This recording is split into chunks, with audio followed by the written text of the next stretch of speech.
삼은 마가복음 4장 26절과 32절에는 비유가 두 개가 나오죠. 하나는 자라나는 씨의 비유가 나오고 있고 30절부터는 겨자씨의 비유, 이렇게 두 비유가 등장하고 있습니다. 이 두 비유는 하나님 나라가 성장하고 자라날 때 하나님 나라는 어떤 속성과 특징을 가지느냐, 그걸 우리에게 생생히 보여주는 본문 말씀이에요. 또 우리가 이렇게 본문 말씀을 읽으면서 그 내용을 정리할 수 있지만은 설교자가 여러분 왜 필요하겠습니까? 그죠? 본문의 내용을 여러분들에게 조금 더 입체감 있게 선명하게 드러내기 위해서 설교자가 필요한 것 아니겠습니까? 하나님 나라가 성장하고 자랄 때 하나님 나라는 어떻게 성장하고 자라는가? 먼저 자라나는 씨의 비유에 보시면 여러분 26절 말씀 한번 보시겠습니까? 26절 말씀에 보시면 또 이르시되 하나님의 나라는 사람이 씨를 땅에 뿌림과 같으니, 이렇게 말합니다.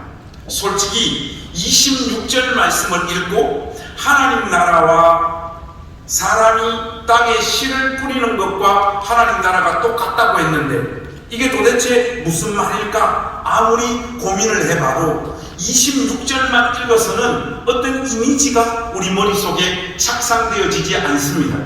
근데 27절을 읽으니까 어떤 사람이 땅에 씨를 뿌리는 것이 왜 하나님 나라와 비슷한 면을 가지고 있는지를 우리가 좀 알게 되어집니다. 그런 의미에서 여러분 우리 27절 말씀 소리내서 한번 같이 읽어보실까요? 시작! 그가 밤낮 자고 깨고 하는 중에 씨가 나서 자라되 어떻게 그리 되는지를 알지 못하느니라. 여러분 이게 아주 중요한 하나님 나라가 전진할 때 가지는 중요한 특징입니다. 그러니까 하나님 나라의 복음을 뿌린 그 당사자는 하나님 나라가 자기 주변에서 또 자기 안에서 어떻게 성장하고 자라는지를 감각하거나 잘 느끼지 못한다는 거예요. 내가 지금 주의 일을 하고 있는 것인지, 이 일을 감당함에 있어서 가지는 보람과 영광이 무엇인지, 그리고 가시적인 어떤 열매를 생생하게 확인하면서 하나님 나라는 성장하고 자라지 않는다는 것, 이것이 아주 중요한 특징입니다. 이게 오늘 우리 선생님들 가슴속에 깊이 각인이 되어져야 될 중요한 내용입니다. 28절에 보면 이 내용을 확실하게 조금 더 부연 설명하고 있는 내용이 등장하죠. 여러분들 28절 말씀 한번 보십시오. 땅이 열매를 맺기는 맺는데 어떻게 열매를 맺는다고요? 스스로 열매를 맺는다. 우리 한글 개역 개정 성경에는 땅이라고 하는 이 단어가 주어로 문장 맨 앞에 나와 있는데 헬라어 원문에 보면 스스로라고 하는 이 부사가 문장 맨 앞에 나와 있어요. 스스로라고 하는 이 아우토마테라고 하는 부사가 28절 전체를 이끌고 있을 뿐만 아니라 28절 전체를 강조하고 있습니다. 한마디로 하나님 나라는 스스로 성장하고 자란다는 거예요. 하나님 나라의 그 땅과 씨앗의 생명력과 역동성이 하나님 나라를 스스로 전진시키는 어떤 힘과 능력을 가지고 있다는 거예요. 여러분들 영어 공부나 신약 성경이 기록되어져 있는 헬라어를 조금만 공부를 해보면 그 언어적인 특징을 여러분들이 한 가지 분명히 알 수 있는데, 그게 뭔가 하면 굉장히 많은 영어 단어가 헬라어에서 파생되어져 나왔습니다. 지금 여기에 등장하고 있는 스스로에 해당하는 헬라어는 아우토마테라고 하는 단어인데, 이 아우토마테에서도 영어 단어가 하나 파생되어져 나왔습니다. 우리 울산에 있는 나진당교회 가족들에게 제가 물어봤어요. 여러분, 아우토마테에서 파생되어져 나온 영어 단어가 무엇일까요? 물으니까 울산 사람들 수준이 떨어집니다. 아우토만 이러고 자빠졌어요. 여러분, 아우토만은 독일의 고속도로 이름이잖아요. 아우토마테에서 파생되어져 나온 영어 단어는 오토매틱입니다. 하나님 나라는 그 자체의 생명력이 하나님 나라를 밀고 간다는 거예요. 마가는 지금 인간들의 수고와 애씀과 노력과 헌신은 전혀 무가치하다, 이것을 이야기하고 있는 것은 아니지만은, 하나님 나라가 성장하고 자람에 있어서 더 중요한 것은 하나님 나라의 복음 그 자체의 생명력이 더 큰 힘을 발휘한다, 그 사실을 지금 마가는 강조하고 있는 겁니다. 이 내용이 자라나는 씨의 비유에서 하나님 나라가 성장하고 자랄 때 가지는 중요한 특징으로 우리에게 지금 설명하고 있고요. 겨자씨 비유에서 또 하나 하나님 나라가 성장하고 자랄 때 가지는 중요한 특징을 우리에게 더 소개하고 있는데, 여러분 31절과 32절 말씀은 우리가 소리내서 한번 같이 읽어봤으면 좋겠습니다. 31절 32절 같이 한번 읽겠습니다. 시작. 겨자씨 하나님과 같으니 땅에 심길 때에는 땅 위의 모든 씨보다 작은 것이로되 심긴 후에는 자라서 모든 풀보다 커지며 큰 가지를 내나니 공중의 새들이 그 그늘에 깃들일 만큼 되느니라. 자, 여러분 이 31절과 32절 읽으시면서 하나님 나라가 성장하고 자랄 때 가지는 두 번째 특징이 뭡니까? 하나님 나라는요, 그 첫 시작과 그 마지막이 너무나 극명한 차이를 나타내는 나라입니다. 하나님 나라의 그 첫 시작은 초라하고 보잘것없고 형편없는 모습으로 시작되어집니다. 저기에서 어떤 역사가 나타날 것인가 사람들은 대부분 기대하지 않습니다. 여러분, 우리 주님께서 이 세상에 오셔서 하나님 나라의 복음을 선포하신 장소가 어디십니까? 여러분, 효율과 능률의 측면에서 보자면 우리 주님께서 복음을 들고 어디로 가셔서 나라를 하나님의 복음으로 쪼개야지 맞습니까? 제국의 정중앙인 로마를 복음으로 쪼개버려야지 가장 효과적으로 가장 빠르게 하나님 나라의 복음이 전 세계로 퍼져갔을 것 아닙니까? 그런데 예수님의 선택은 변방 중에 변방이었던 유다 땅, 이 유대 땅, 그 유대 땅의 핵심 지역이었던 예루살렘도 아니고 변방의 갈릴리에서 하나님 나라가 가까워왔다, 회개하라고 외쳤습니다. 우리는 이 일의 최종적인 결과가 얼마나 영광스러운 결과로 마무리 짓는 것을 이미 알고 있기 때문에 예수 그리스도의 복음의 첫 시작의 모습이 대단히 영광스럽고 사람들에게 주목받는 방식으로 시작되어졌을 것이다라고 착각하는 경향이 있습니다. 그렇지 않습니다. 우리 주님께서 변방의 갈릴리에서 하나님 나라가 가까워왔다, 회개하라라고 외쳤을 때 대부분 유대의 주류에 있었던 사람들은 그 일에 주목하지 않아 30살 조금 넘은 젊은 청년이 지금 저기서 뭐하고 있지? 하는 이런 의구심을 가졌을 뿐입니다. 그런데 그렇게 초라하고 별 볼일 없는 모습으로 시작된 하나님 나라의 복음이 한 세기, 두 세기도 가기 전에 이 동방의 작은 나라인 여기 이곳까지 그리스도의 영광스러운 복음이 침투해 들어와서 광주에 계신 우리 선생님과 하나님 말씀을 지금 전하고 있는 저도 이 예수님을 우리 생애의 구세주와 주님으로 믿고 있는 이 놀라운 결과를 만들어내고 있지 않습니다. 하나님 나라는요, 그 시작이 초라하고 별 볼 일 없는 형태로 시작되어진다는 사실을 여러분들이 꼭 기억하십시오. 제가 우리 선생님들께 삶의 옵션을 좀 드리고 질문을 하나 좀 드리고 싶은데, 자, 지금부터 우리 선생님들 교회를 개척해야 될 목회자라고 스스로를 한번 생각해 보십시오. 나는 지금부터 교회를 개척해야 될 목사다, 이렇게 여러분들 생각해 보십시오. 그랬을 때 여러분은 솔직히 예수님의 복음을 들고 어디에 가서 이 복음을 외치고 싶습니까? 이 교회 다니는 사람들에게 주관식으로 물어보면 아무도 대답 안 해요. 4천만이 기다리는 객관식으로 하겠습니다. 자, 1번 목사님, 제가 만약에 교회를 개척해야 될 목회자라면 저는 솔직히 이 복음 들고 서울 강남에 가서 한번 승부를 솔직히 걸고 싶습니다. 이게 1번이에요. 1번. 2번은 아닙니다, 목사님. 저는 이름도 빛도 없이 저 변방 중에 변방, 시골 중에 시골로 가서 아무도 주목하지 않지만 그곳에 주님의 몸된 교회를 세우는 일에 내 인생을 드리겠습니다. 이게 2번입니다. 1번, 2번. 자, 여러분 옆에 사람 쳐다볼 것 없이 솔직하게 자기의 마음을 표현하면 됩니다. 목사님, 저는 솔직히 제가 교회를 개척한다면 복음 들고 서울 강남으로 가서 교회를 솔직히 한번 개척해 보겠습니다. 1번 손 한번 들고. 괜찮아요. 높이 드세요. 높이 드세요.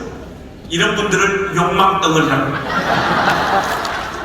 근데 뭐 여러분들의 선택이니까 괜찮아요. 목사님, 저는 2번입니다. 변방 중에 변방. 사람들이 거의 살지 않는 저 시골로 가서 그리스도의 복음을 선포하는 일을 감당하겠습니다. 2번 손 한번 들고. 2번. 높이 들고. 2번이 훨씬 더 많네요. 이런 사람들을 이 똥통 잡는다고 이야기해요. 사실은 가지도 않을 거면서 그냥 2번 폼 잡으려고 2번을 드는 거예요.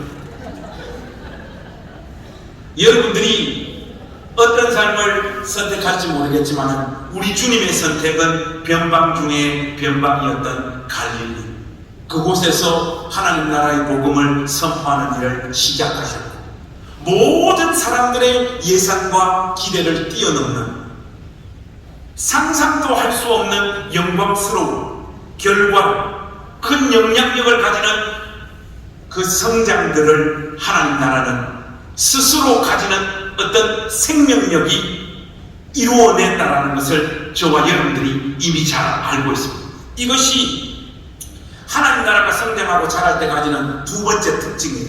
그리고 여러분들이 이 두 비유를 보시면 마가가 이 두 비유를 글로서 전개할 때 어떤 의도를 가지고 지금 표현하는 나름의 방식이 있습니다. 그게 뭐냐? 하나님 나라의 첫 시작도 언급을 하고 있고 하나님 나라의 최종적인 결과, 그 마지막도 언급을 하고 있는데 마가는 이 중간 과정을 언급하고 있지 않습니다.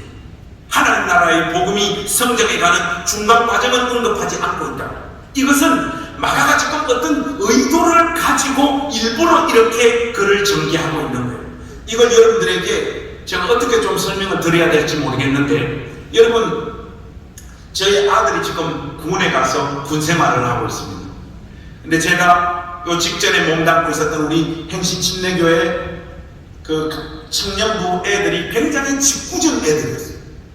우리 지호가 이제 군에 간다고 하니까 바깥으로 불러내가지고 밥 사 먹이면서, 김지호, 너 이제 군에 가면 죽었다. 요즘 군대 편하다고 하는데 그거 다 뻥이야. 막상 가면 요즘도 패는 것도 있고 훈련은 빡시고 너 진짜 죽었다. 단단히 각오하고 갔다 와라. 형들이 밥 사 먹이고 애한테 겁을 너무 줘버리고, 이 녀석이 집에 와서 입대할 때까지 밥 먹을 때나 소파에 앉아서 야구장 같이 볼 때나 항상 물었던 질문이 있어요. 아빠, 군대 가면 어때? 군대 가면 힘들어? 군대 가면 도대체 무슨 일이 있어? 계속해서 애가 두려움을 가지고 묻더라고요. 여러분, 보통 이때 면제를 받았거나 육방을 다녀온 아빠들이 군 생활에 대해서 거품을 물고 애한테 이야기를 해요. 그러나 저처럼 현역으로 최전방 육사단에서 군 생활을 마치고 온 정통 군인 출신 아버지는 아들에게 긴 말을 하지 않습니다. 아빠, 군대 가면 어때? 무슨 일이 있어? 다녀와. 이 말은 무슨 말입니까? 넌 이제 죽었다, 이 말입니다. 마가가요, 하나님 나라의 복음을 우리에게 소개하면서 그 성장과 전진에 있어서 첫 시작을 언급을 하고 마지막도 언급을 하고 있는데 중간 과정을 언급하지 않고 있는 것은 하나님 나라가 성장하고 자라는 동안 이 하나님 나라의 복음을 향하여 엄청난 시련과 핍박과 공격이 떨어지게 될 거라는 걸 간접적으로 이야기하고 있는 겁니다. 그런데 그것보다 더 중요한 중간 과정을 언급하지 않고 있는 핵심적인 이유는 엄청난 시련과 박해와 공격이 하나님 나라를 향하여 쏟아진다고 할지라도 하나님 나라의 복음은 그 모든 시련과 박해와 공격을 뚫고 하나님께서 처음 의도하셨던 그것 그대로의 영광스러운 결과를 반드시 열매 맺게 될 것이다 라고 하는 그 확신에서 중간 과정은 굳이 언급하지 않고 있는 겁니다. 이 세 가지가 마가가 하나님 나라가 성장하고 자랄 때 가지는 중요한 특징으로 지금 우리에게 소개하고 있는 내용입니다. 이 내용들이 오늘 이 밤 우리 선생님들 가슴 속에 잘 하나하나 그 내용들이 정리되어진 채로 잘 정리되어진 채로 기억되어지고 여러분들이 아이들을 가르치는 여정 내내 이 내용들이 여러분들의 삶과 가르침 안에 그대로 묻어 있으시기를 또 이 사실을 기억하시면서 교사로서의 여러분들의 여정을 걸어가시기를 주님의 이름으로 축복합니다. 근데 지금 대체적으로 보면 지금 아멘이 작잖아요. 그럼 왜 그러냐? 도대체 무슨 말이지? 아직 모르는 거예요. 제가 이렇게 쉽게 자세히 설명을 드렸지만 그게 도대체 무슨 뜻이지? 긴가민가합니다. 지금 아멘 하신 분들도 뭣도 모르고 하는 거예요. 제가 이 내용들을 좀 입체감 있게 여러분들에게 전달하기 위해서 오늘 첫날이고 하니까 저의 삶을 여러분들하고 조금 나누기를 원합니다. 저는 예수 믿기 전에도 별로 행복한 사람이 아니었고 예수 믿고 난 다음에도 별로 행복한 사람이 아니었습니다. 여러분들은 대부분 다 어떻습니까? 예수 믿기 전에는 행복하지 않았는데 예수님을 믿고 나서 나는 행복한 사람이 되었다. 이렇게 다들 이야기하시죠. 근데 그 대부분 다 뻥이잖아요. 예수 믿고 살아가는 우리 삶의 고통과 아픔, 시련과 답답함, 막막함, 그 현실을 생생히 마주하는 사람들이 늘 웃고 기뻐하면서 신앙의 여정을 통과하는 사람들보다 훨씬 더 많습니다. 제가 여러분들의 피부 색깔이나 얼굴 표정을 이렇게 보니까 행복한 사람들이 사실은 별로 없습니다. 저는 이제 예수 믿기 전에 행복하지 않았던 이유는 전형적인 역기능 가정 속에서 저는 태어났어요. 아버지가 노름 중독, 알코올 중독, 폭력 중독. 그래서 제가 2남 3녀의 막내였는데 우리 누님들 인생, 형님의 인생이 아버지로 인해 가지고 다 엉망진창이 되어 버렸습니다. 심지어 아버지는 자신의 노름 미천을 만나기 위해서 우리 누나들 3명이 있는데 하나는 부산으로, 하나는 포항으로, 하나는 대구로 다 초등학교 졸업하자마자 식모살이를 보내버렸어요. 우리 누님들은 중학교가 뭔지를 다 모르는 사람들입니다.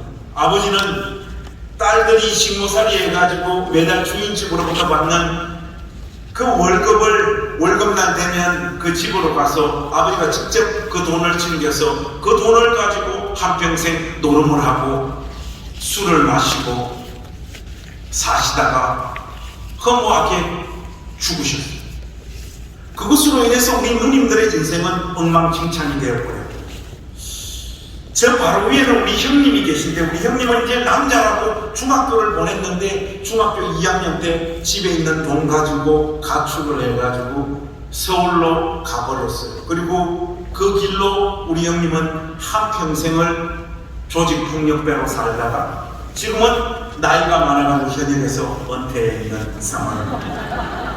우리 어머님의 인생은 어떻겠습니까? 아버지가 돈을 안 버시고 한평생 그렇게 살다 보니까 새벽 4시면 일어나서 새벽 시장에 가서 한평생 가정경제를 위해서 자기 전 인생을 다 쏟아붓다가 고생만 하시다가 어머니 역시 돌아가셨죠. 그 집의 막내 아들이 저입니다. 2남 3녀인데 그래도 제가 우리 집에서 제일 똑똑했어요. 믿습니까? 그 뭐 아멘 해봐야 아무짝에 소용도 없는 거예요. 근데 여러분, 보통 이런 집안의 이 막내가 어떤 길을 갈 것 같습니까?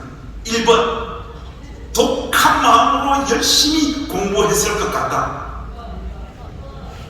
1번은 불가능한 거예요, 여러분. 제가 이 단칸방만 아버지 밑에서 30몇 번 이사를 다녔는데, 저녁 6시만 되면 아버지는 바깥에서 하루 종일 술 드시고 놀아 마시다가 밤 되면 그 아저씨들 그대로 데리고 와가지고, 우리 집은 저녁 6시, 7시부터 새벽 2시까지 1년에 300일 이상 노름판으로 바뀌었어요.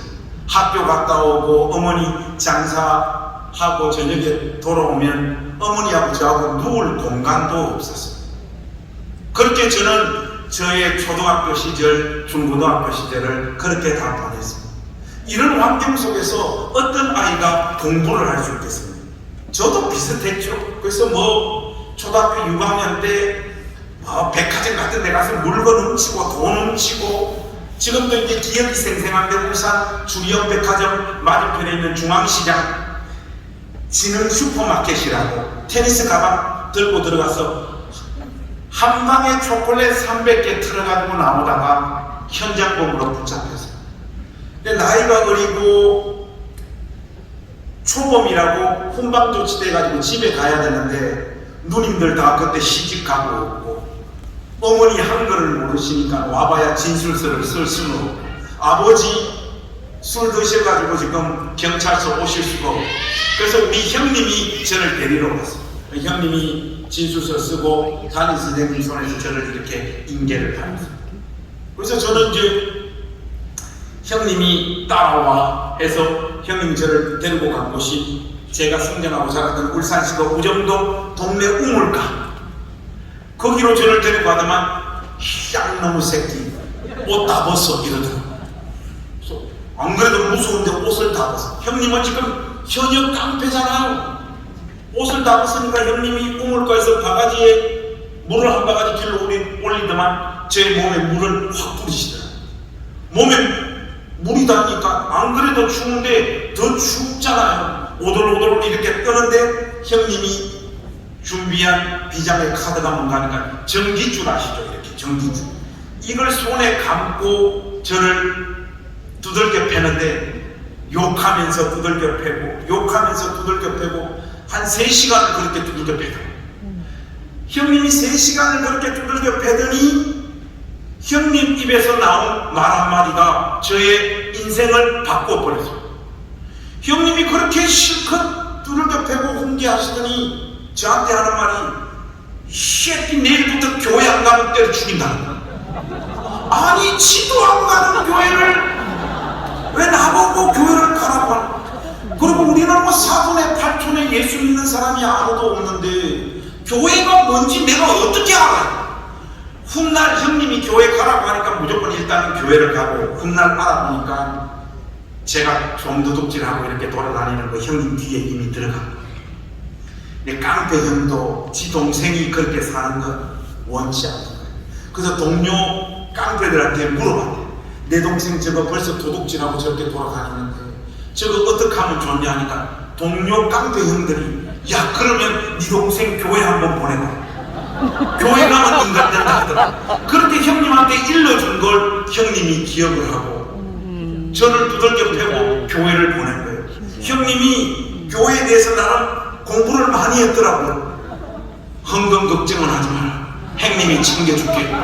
해서 예수 안 믿는 우리 형님이 챙겨주는 헌금을 들고 저는 초등학교 6학년 때 처음 교회를 가기 시작을 해서 오늘 이 광주 베델교회에 와서 여러분들에게 하나님 말씀을 전하는 동안 저 평생 단 한 번도 교회를 빠져본 적이 없습니다. 여러분, 제가 누구냐? 전 세계 최초로 불신자에게 전도받아서 목사 된 사람. 그렇게 해서 교회를 갔어요. 안 가면 죽으니까. 교회를 가니까 목사님이란 분이 설교를 하시더라고요. 예수를 바르고 진실하게 믿으면 하나님께서 복 주신다는 거예요. 한 개인에게도 복을 주시고 가정에도 복을 주시고 가문도 바꿔버린다는 거예요. 하니까 그 앞에 앉아있었던 아줌마들, 지금 생각하면 권사님, 집사님들 그분들이 아멘, 아멘, 아멘 하는데 저는 뭐 아멘이 뭔지 뭘 압니까? 믿음이 뭔지 뭘 압니까? 그래도 어린 저의 마음에 어떤 생각이 드는가 하니까 설마 목사님이 구라를 치겠나? 이런 생각이 들겠네. 이 지긋지긋한 가난, 이 매일 아버지가 술 먹고 어머니 패고 가족들 패고 누님들 다 식모살이 보내가지고 집이 다 아사리탄이 되어버린 이런 지긋지긋한 우리 집도 진짜 예수님 믿으면 달라질 수 있고 변화되어질 수 있나, 그런 승부욕 같은 게 저 마음 가운데 찾아오더라고요. 그때부터 우리 고향교회 75년 역사상 신앙생활 제일 열심히 하는 해로 제가 바뀌어버렸어요. 교회에서 하는 모든 예배를 저는 빠져먹은 게 없어요. 중학교 때부터 고등학교 졸업해서 신학교 갈 때까지 저는 새벽 기도에도 한 번도 빠져본 적이 없어요. 수요 예배, 금요 예배, 주일날 모든 예배란 예배, 내가 소속 안 돼 있는 기관 예배도 뒤에 가가지고 다 앉아서 다 들었어요. 여러분, 저도 여러분들처럼 교회학교 선생님 출신인데 제가 어떻게 교회학교 선생님이 됐느냐? 선생님도 아닌데 계속해서 그 예배를 가니까 부장 집사님이 미안해서 그러면 니도 선생해라. 그래서 선생 된 사람은 누구라죠? 하도 교회를 가본 그렇게 열심히 예수를 믿으니까 목사님 설교가 조금씩 들리면서 은혜를 경험하게 된 거예요. 저같이 엮이는 가정 출신 애들이 은혜를 받으면 그 감격이 크잖아요. 여러분, 소위 말하는 뭐 개대신앙, 모태신앙 사람들은 자기가 지금 믿고 있는지 안 믿고 있는지도 잘 모르잖아요. 저처럼 그러나 이런 엮이는 가정 속에서 예수님 만난 사람은 대단한 감격이 있잖아요. 그리고 우리 시대 때는 뭔가 이 받은 은혜가 크면 주의 종이 되는 것으로 하나님을 향한 그 진심을 표현하는 시대였어요. 저는 목사가 되는 것이 뭔지도 모르고 주님, 하나님 말씀을 전하는 목사가 되겠습니다. 덜컥 저도 서원을 했죠. 그리고 열심히 신앙생활을 했어요. 그리고 시험을 치면 누구나 다 합격하는 신학교에 저도 합격을 했어요. 근데 이제 신학교 가기 하루 전날 그 6년이라고 하는 세월 동안 그렇게 열심히 주님을 섬기고 최선을 다하여 신앙생활을 했음에도 불구하고 뭐 우리 가정이나 집안 꼴이 달라지는 게 아무것도 없어요. 큰 불만은 아니었지만은 저의 마음에 의구심이 있었던 것은 사실이에요. 그래서 우리 교회 목사님에게, 목사님, 우리 교회에서 신앙생활 제일 열심히 하는 애가 누굽니까? 하니까 우리 교회 애들부터 시작해가지고 어른들까지 다 포함해서, 아니 내 목회 인생에서 관성이 너만큼 이렇게 신앙생활을 열심히 하는 애를 보지를 못했다. 제가 목사님께 이 질문을 한 것은 목사님을 지금 코너로 놀아넣기 위한, 목사님 몇월 며칠날 목사님께서 예수님 바르고 진실하게 열심히 믿으면 개인의 삶도 가정의 삶도 가문도 다 복주시고 바꿔버린다고 목사님께서 그 설교하실 줄 알고 그러시더라고요.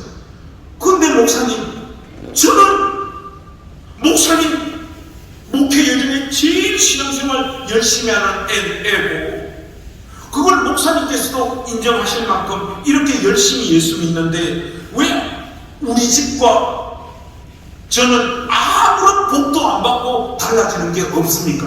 당돌하게 목사님께 딱 물었죠. 여러분, 이건 지금 바둑으로 치면 목사님은 지금 완전 외통수에 딱 갇힌 거예요. 빠져나올 수 있는 방법이 없어요. 그런데 이걸 목사님은 빠져나가더라고요. 관성아, 하나님의 때가 있어.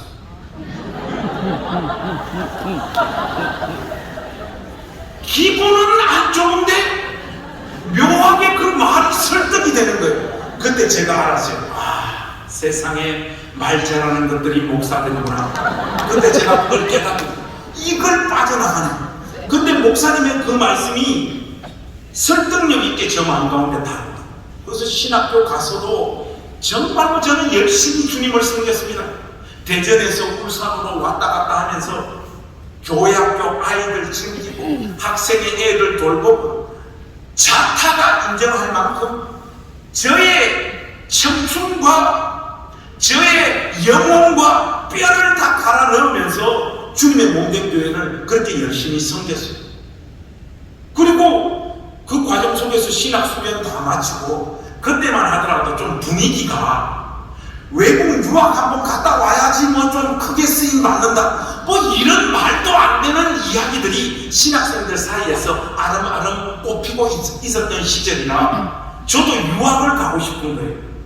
영어는 못하는데 이거 어떻게 하면 좋지? 지금부터 영어 공부를 해야 되겠다 해서 영어 공부를 열심히 했습니다. 여러분 제가 태어나서 제일 많이 읽은 책이 성경이고 그 다음 많이 읽은 책이 성문종합론 40번 읽었습니다.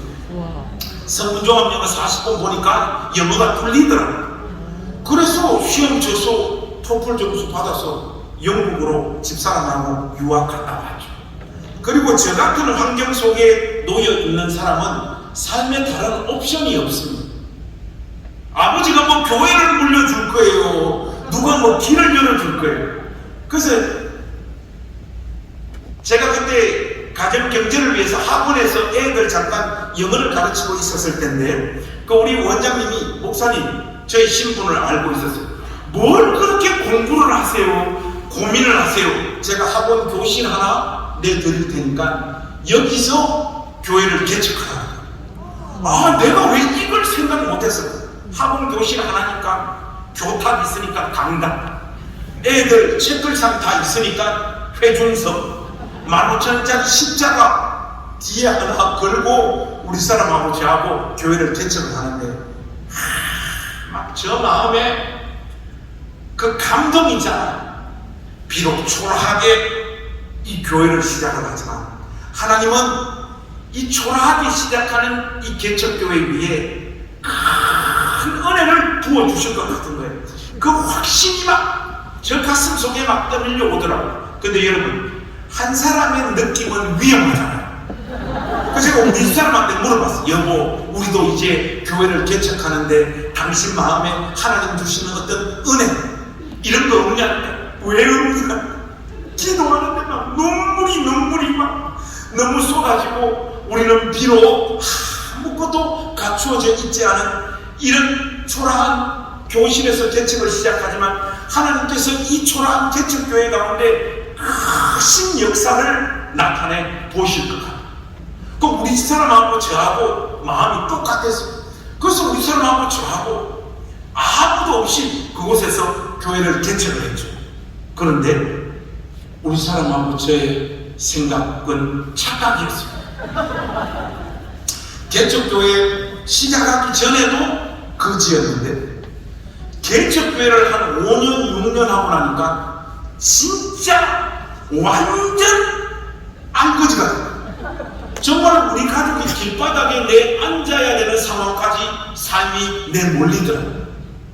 제가 그 첫 개척지에서 하나를 딱 배웠어요. 뭘 배웠느냐? 여자는 절대로 돈 없는 시간을 오래 견디지 못한다는 거예요. 우리 집사람 있잖아요.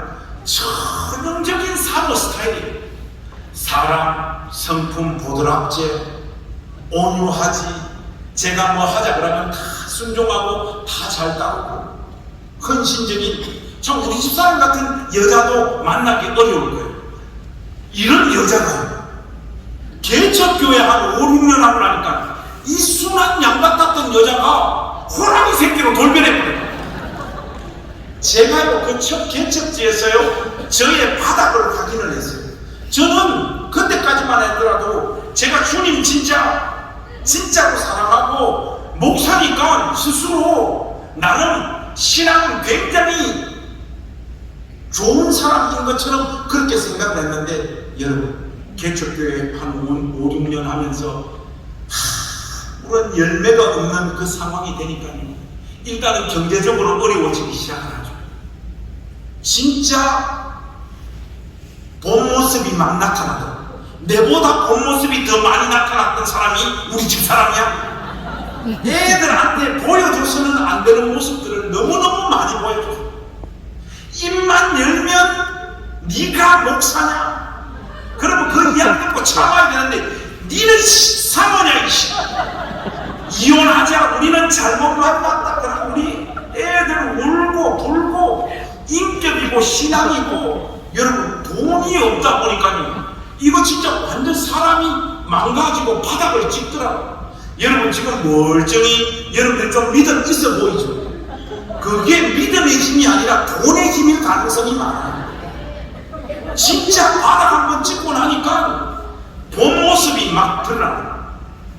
하나님 앞에 엎드려 울며 기도했던 날도 많았어요. 밤을 새워가며 밥 굶고 하나님 은혜를 부어주십시오. 한 번만 이 손을 잡아주십시오. 그래도 하나님은 안 나타나요.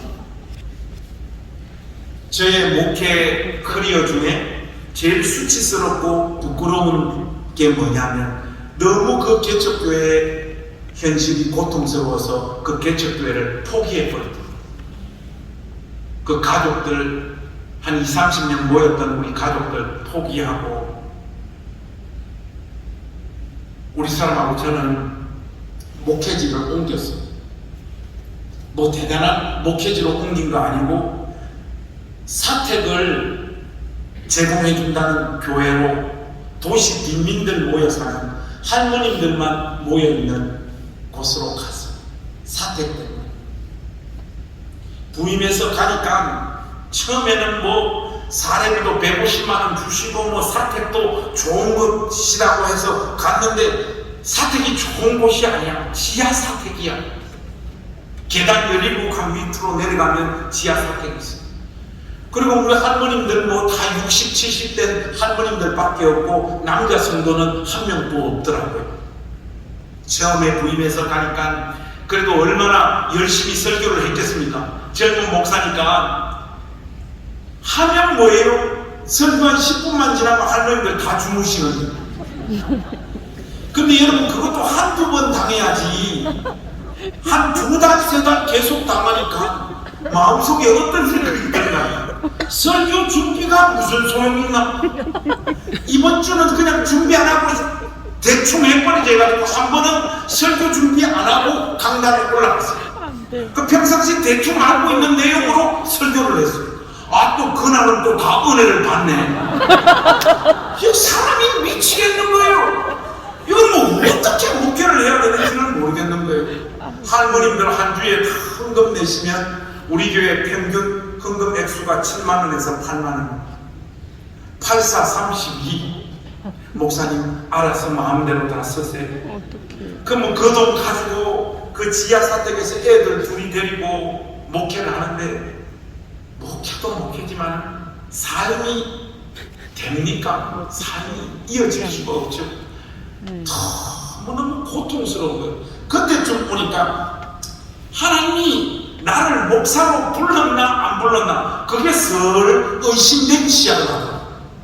주님은 나를 안 부르셨는데 나 혼자 스스로 셀프 안수를 주고 목사가 된 사람인 것처럼 저 자신의 신세가 그렇게 처량하게 느껴지기 시작을 하더라고요. 그런 현실들을 견디는 것도 어려웠는데 지하 사택이요. 여름 되니까 막 장마가 지니까 우리 아들은 그걸 홍수라고 표현을 하는데 장마가 막 치기 시작을 하니까 지하 사택이 다 침수가 되고 무릎까지 지하 사택이 다 잠겨버려요. 여러분 혹시 영화 기생충 보셨습니까? 거기에 보면 지하 사택이 다 잠기잖아요. 세간살이, 옷, 책 다 엉망진창이 되어버려요. 일정 창문 너머로 막 지하 사택으로 물이 흘러 넘쳐가지고 내려오는데 감당이 안 돼요. 그런데 1층 창문을 넘어서 오는 물을 막아내는 방법을 알아냈어요. 근데 여러분 안 되는 거는 뭔가 하면 저쪽 뒷문에서 바닥에서 올라오는 물 있잖아요. 그거는 실시간으로 퍼내는 방법밖에 없어요. 사랑하는 광주에 있는 통합적 우리 선생님들, 하나님은 주로 비를 언제 내리십니까? 낮에 내리십니까? 새벽에 내리십니까? 제가 그때 알았어요. 하나님은 우리 스타일이 아니에요.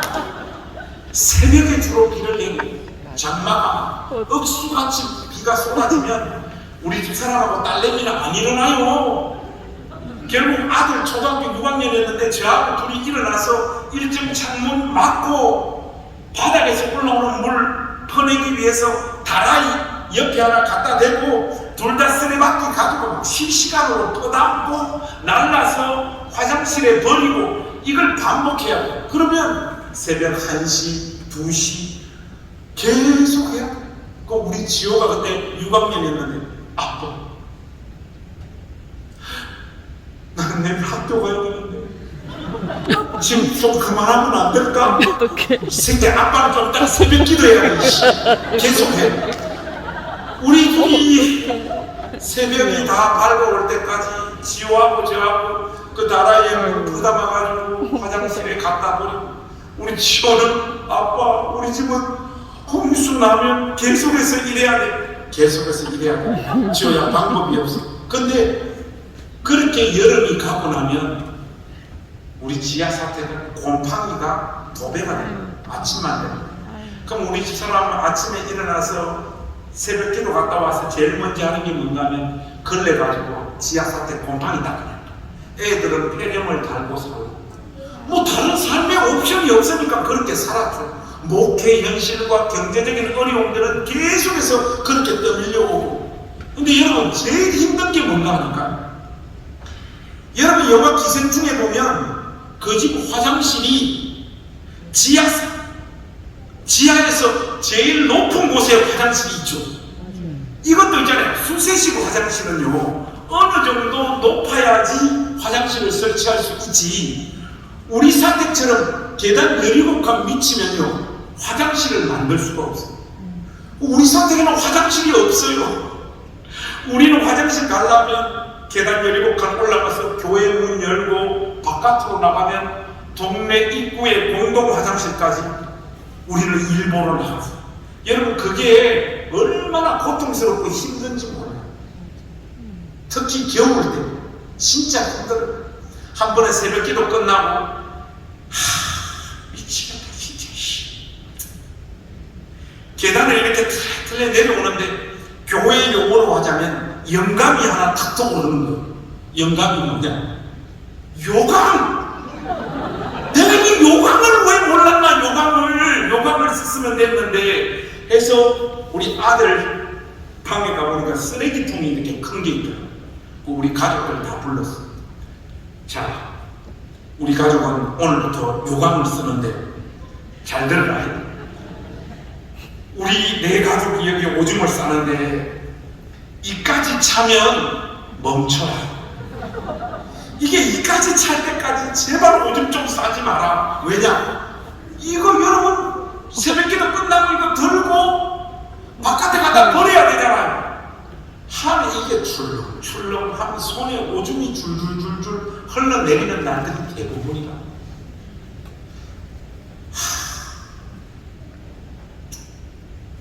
도저히 더 갈 수가 없는 거예요. 이런 모든 환경들. 그때 어머니가 살아계셨을 텐데 우리 어머니는 예수님을 아주 늦게 인생에 황혼이 왔을 때 믿고 집사님으로 사시다가 돌아가셔서 교회가 뭔지 잘 몰랐어요. 근데 제가 이쪽 교회로 이렇게 부임해 갔다고 어머니가 주일 저녁만 되면 울산에서 전화가 왔어요. 고향식 관성아 이번 주에는 손님들 많이 왔나? 엄마 손님들 많이 왔다. 우리 어머니 하시는 말씀은 내가 너를 낳아서 기른 장본인인데 관성아 니는 목사 스타일 아니다. 니는 노가다 스타일이다. 엄마 죽기 전에 니 정상적으로 돈 벌어서 애들 공부시키고 애들 기르는 모습 한 번만 보여주면 안 되겠나? 우리 어머니 막 우시는. 저도 그쯤에서는 이제 더 이상 갈 수가 없다.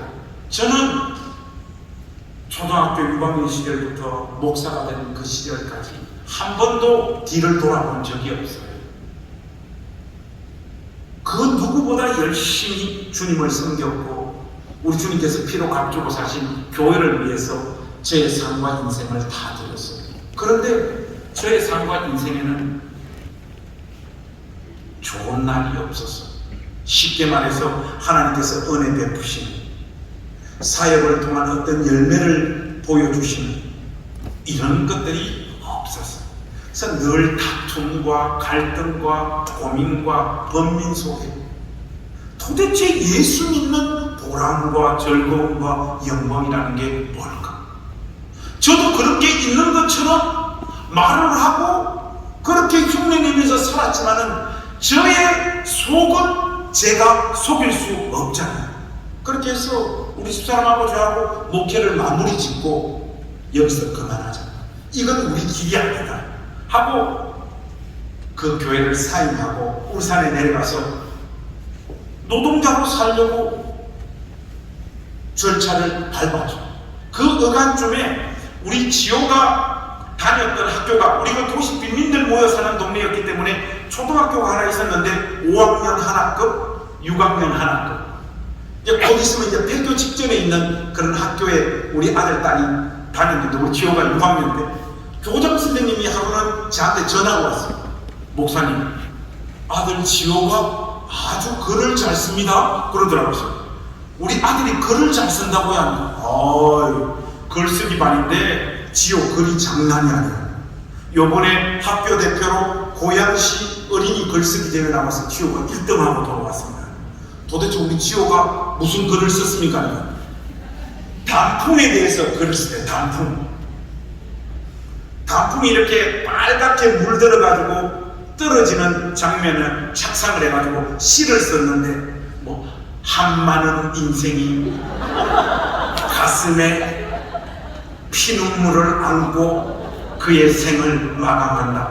우리가 초등학교 6학년 새끼가 이렇게 시를 이런 환경 속에서 살면 애가 이렇게 망가지는구나. 저는 그게 그렇게 느껴지더라고요. 그게 저의 삶이 다 무너져가는 상황에 우리 아들이 글 좀 잘 쓰는 게 무슨 위로가 되겠습니까? 근데 우리 지호가 한 번은 며칠 한 달 지났나? 아빠, 나 고양시 어린이 대표로 경기도 대회 글쓰기 대회 나간다는 거야. 그러니까 경기도 시군 전체에서 글 제일 잘 쓰는 초등학교 애들끼리 모아서 장원 뽑는 때 자기가 고양시 대표로 나간다. 고양시에서 2명 나가는데 자기가 1명 대표라는 거야. 아버지는 아들에게 꿈도 심어줘야 되지만 현실도 가르쳐줘야 돼. 김지호, 니 잘 들으래. 니 임마, 니 글 잘 써가지고 니가 고양시에서 1등 한 게 아니야. 너 학교가 불쌍하기 때문에 상을 하나 배정한 거야. 니 임마, 그리고 경기도대회 거기는 장난이 아니다. 그 규모가 대치동 학원가에서 논술 훈련 집중적으로 받는 교수님, 선생님 아들 다 온다. 무엇보다 우리가 싫어하는 큰 교회 목사님 아들, 딸들 다 나온다. 니 나가가지고 거기서 뭐 상 탈 수 있을 것 같아 하니까 아빠 여기가 이렇게 큰 대회야. 큰 대회지. 그러니까 지호야, 현실을 직시하고 딴 애들 다 학교 가는 날 너는 그냥 시험 치러 가는 거니까 아빠가 10,000원 줄 테니까 떡볶이 사 먹고 잘 놀다가 와. 아빠가 지금 하는 말 따라해.